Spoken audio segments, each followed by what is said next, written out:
Hello दोस्तों, स्वागत है आप सबका एक बार फिर हमारे यूट्यूब चैनल ई टीचर में। दोस्तों लेकर आए हैं ज़रूरी जानकारी इस वीडियो में सभी कर्मचारियों के लिए। तो बात करेंगे इस वीडियो में कर्मचारियों से जुड़ी हुई बड़ी अपडेट। एक तो डीए और डीआर को लेकर, और उसके साथ ही एनपीएस में जो कुछ बदलाव हो रहा है उसी को लेकर, जो कर्मचारियों से रिलेटेड है। तो सबसे पहले बात करेंगे डीए और डीआर को लेकर केंद्र सरकार द्वारा बड़ी घोषणा की गई है और इसके साथ ही कुछ बदलाव किए जा रहे हैं, इसी को लेकर चर्चा करेंगे। तो सबसे पहले डीए को लेकर जो बड़ी खबर क्या है वो दिखा देते हैं आपको, कि केंद्र सरकार के कर्मचारियों के लिए अच्छी खबर है कि सरकार ने जो है केंद्र सरकार ने डीए कटौती की घोषणा जो है वापस ले ली है।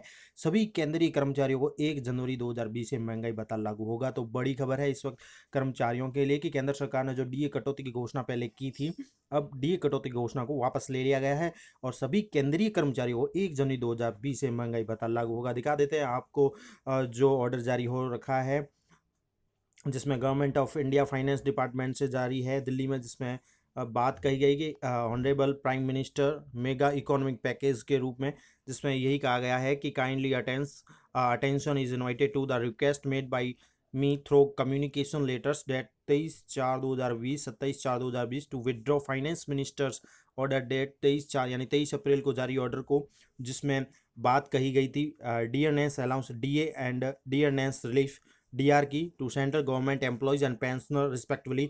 उस ऑर्डर के बारे में जो बात कही गई है उसको लेकर उन्होंने कहा है कि in the wake of mega stimulus economics package of 20 lakh crore announce by honourable prime minister today, and I would once again request you to kindly see that government takes decision for payment of DA and DR to central government employees. यानी कि यह most बात यही कही गई है, I would once again request you to kindly see that government takes decision for payment of DA and DR, यानी DA और DR पेमेंट दिया जाएगा गवर्नमेंट सर्वेंट को, सेंट्रल गवर्नमेंट एम्प्लॉयज को और पेंशनर को रिस्पेक्टफुली फ्रॉम जनवरी 2020, यानी कि जनवरी 2020 से केंद्रीय कर्मचारियों को डीए दिया जाएगा।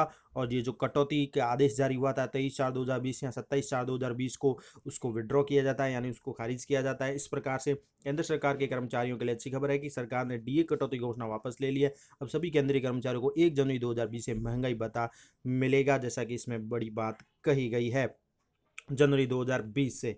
तो ये तो कर्मचारियों के डीए को लेकर बात हुई। इसके साथ ही बात करेंगे दोस्तों अब जो है एनपीएस को लेकर। एनपीएस में कुछ हो रहा है बदलाव, जिसमें महत्वपूर्ण बात यह है कि अब कुछ नई सुविधा शुरू हो सकती है एनपीएस में बहुत जल्दी। ये प्रक्रिया या जो चेंजेस है शुरू होने वाला है। जैसे दिखा देते हैं आपको, नेशनल पेंशन स्कीम जो एक सरकारी रिटायरमेंट स्कीम है, सरकार अब इस स्कीम में एसआईपी लागू करने जा रही है। एसआईपी होती है सिस्टमेटिक इन्वेस्टमेंट प्लान, जिससे यह निवेशकों के लिए और आकर्षक बन जाएगा।